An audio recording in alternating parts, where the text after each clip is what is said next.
Affaire de mariage précipité, précoce même, du pasteur Tunazi. Les femmes qui supportent ça, je vous souhaite la même chose.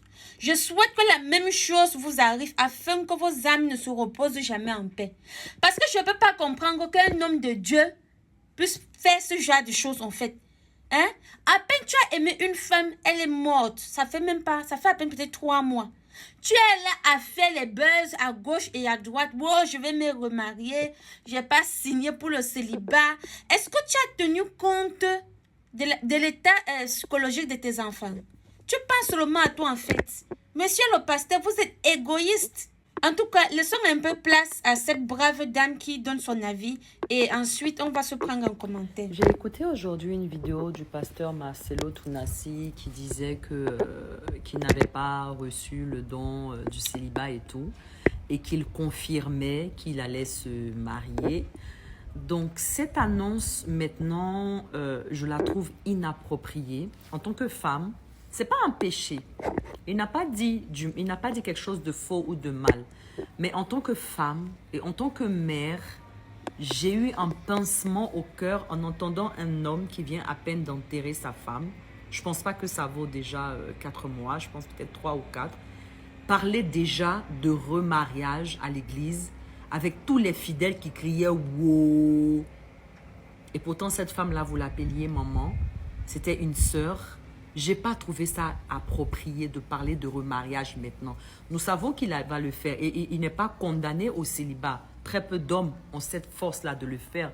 Mais je trouve que la sagesse demandait que peut-être pendant un moment, il ne parle pas de remariage. Je ne suis rien pour donner des conseils à cet homme. Je suis juste une épouse et une maman à qui les propos ont vraiment choqué. Et je pense que je ne suis pas la seule qui a été choquée par une telle affirmation. Nous savons qu'il va se marier. Il n'est pas condamné à mort parce que sa femme est morte. Mais il y a une base de respect pour toutes ces années que cette femme t'a donné et ces enfants qu'elle t'a donné. Il y a un minimum, je trouve, et surtout que c'est une personnalité publique, c'est un exemple pour beaucoup d'hommes. Je ne pense pas que c'était adéquat de le faire maintenant. Et imaginez-vous que ce soit lui qui était parti avant sa femme.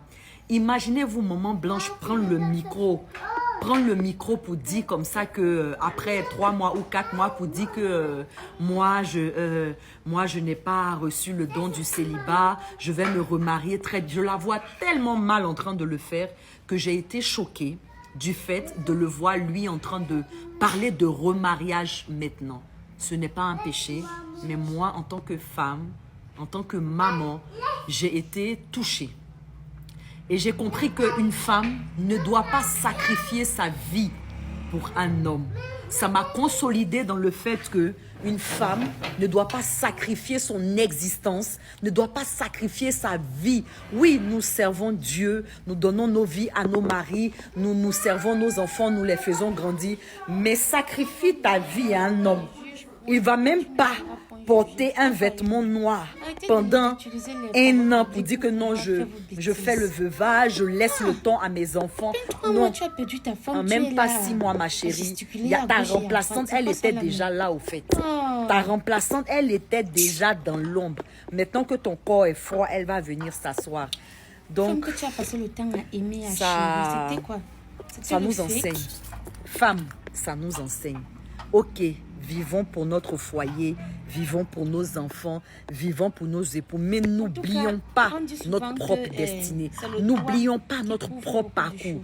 Parce que quand on va t'enterrer, ton mari va te remplacer en même pas 6 mois. Et ce n'est pas un péché. Et c'est comme ça, la vie, elle continue. Donc quand vous vivez pour les gens, sachez que quand vous allez partir là, ils ne vont pas vivre pour vous. Et c'est pas ce qu'il y a à faire au fait. C'est normal qu'il va se remarier. Mais sitôt me dire comme ça, moi, ça m'a choqué. Je ne sais pas vous, mais moi, ça m'a choqué. Qui vivra verra, oh, oh verra, oh, oh, oh. Pardon.